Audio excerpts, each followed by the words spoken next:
tapi malah main kalau nggak salah, main-main lah. Nah, ya Umi udah ngingetin terus gitu, ayo ngaji dulu, tapi anak nggak ngedengerin gitu, nggak diwaro.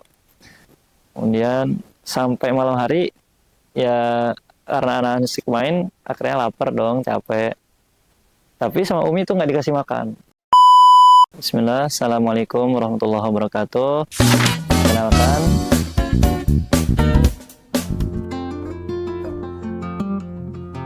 Kenalkan, nama Ana Abdurrahman Al-Fatih. Ana punya banyak nama panggilan.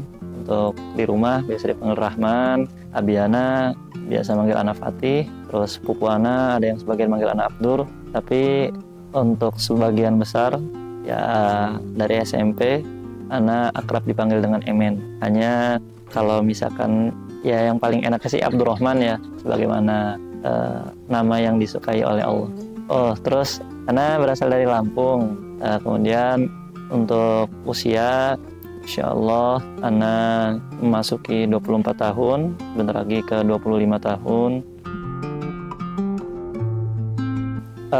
Ana punya hobi menulis sama menggambar dari kecil karena ya atau bakat mungkin. Ana suka main basket walaupun nggak jago-jago banget, cuman kalau diajak ayo lagi. Udah mungkin itu ya.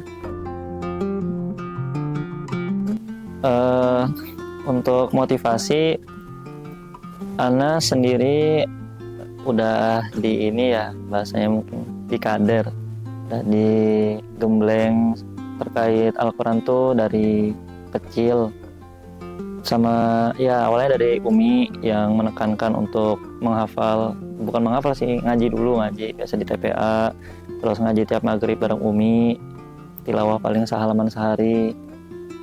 Sampai ada satu momen itu anak insya Allah nggak akan lupa karena itu memorable banget, dimana ada satu waktu anak tuh lagi kenapa ya lupa, lagi males mungkin ya, pas masih kecil umur 10 atau 11 tahun. Akhirnya anak maghrib tuh nggak ngaji tapi malah main kalau nggak salah, main-main. Nah ya Umi udah ngingetin terus gitu, ayo ngaji dulu, tapi anak nggak ngedengerin gitu, nggak diwaro. Kemudian sampai malam hari, ya karena anak asik main, akhirnya lapar dong, capek. Tapi sama Umi tuh nggak dikasih makan. Nah, itulah.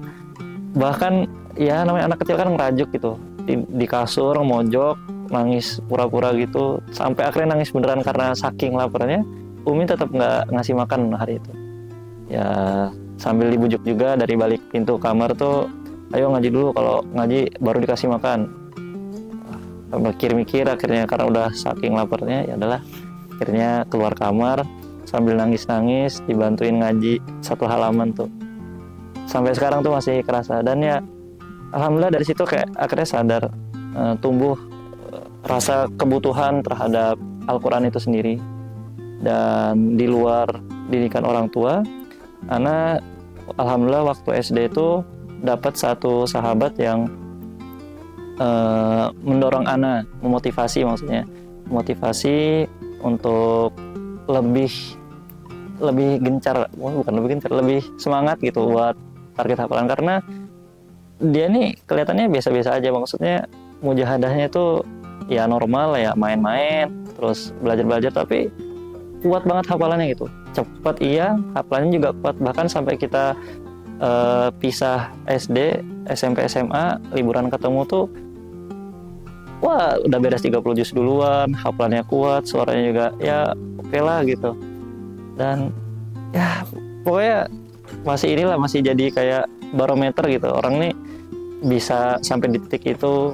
Akhirnya Ana memutuskan untuk fokus lah, karena sadar dengan kapasitas Ana, fokus ke pendidikan Al-Quran di pondok ini.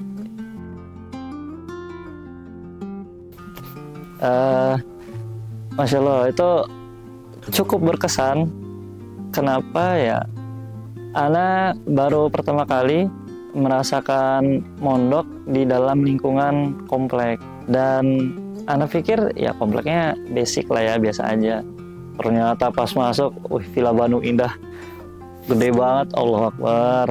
Dan yang justru buat kagetnya pas Ana datang tuh, kompleks segede ini ada pondok tapi kok nggak ada santrinya. Nah, ternyata di hari itu kebetulan pas lagi ada kegiatan nyate. Ini makin bikin anak apa, masa ada pondok tapi kayak buat kegiatan nyate, cuman bukan pas Idul Adha. Itu tuh kalau nggak salah bertepatan pas bulan Agustus. Karena nunggu akhirnya nggak disambut siapa-siapa itu teh, jumping we. Nah, cuman nggak lama kemudian setelah ngubungin pihak admin, dikasih tahu yaitu ternyata santri lagi nggak ada di pusat, nggak ada di komplek vilanya. Akhirnya Ana dijemput sama kolbak waktu itu, jemput kolbak, naik ke atas, dan wah itu Ana yang notabene santri baru disambut dengan baik, dengan ramah sama semua santri yang lainnya. Bahkan nggak tahu ya, mungkin karena Ana masuk itu udah berusia, sudah berumur, santri itu malah salim ke Ana gitu, malah sampai ada yang nunduk-nunduk. Kotek dikiranya Ana temennya Ustadz. Aneh banget orang-orang. Dan apa ya, gimana ya, yang lebih nggak expect lagi setelah kita setelah Ana merasakan kebersamaan di momen nyata itu, ternyata sepekan setelahnya nggak ada istilahnya halaqah Quran, nggak ada. Full kita kerja bakti ngecor itu. Allah Akbar ya.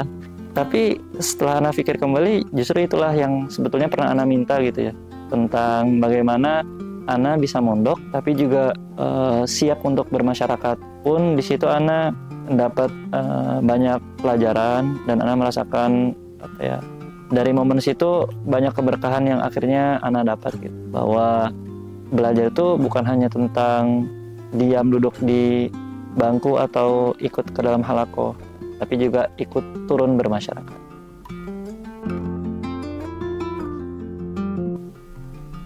Waduh. Pesan untuk orang tua apa ya, ya nggak apa-apa lah, mungkin momennya kurang tepat, tapi nggak apa-apa disampaikan sekarang.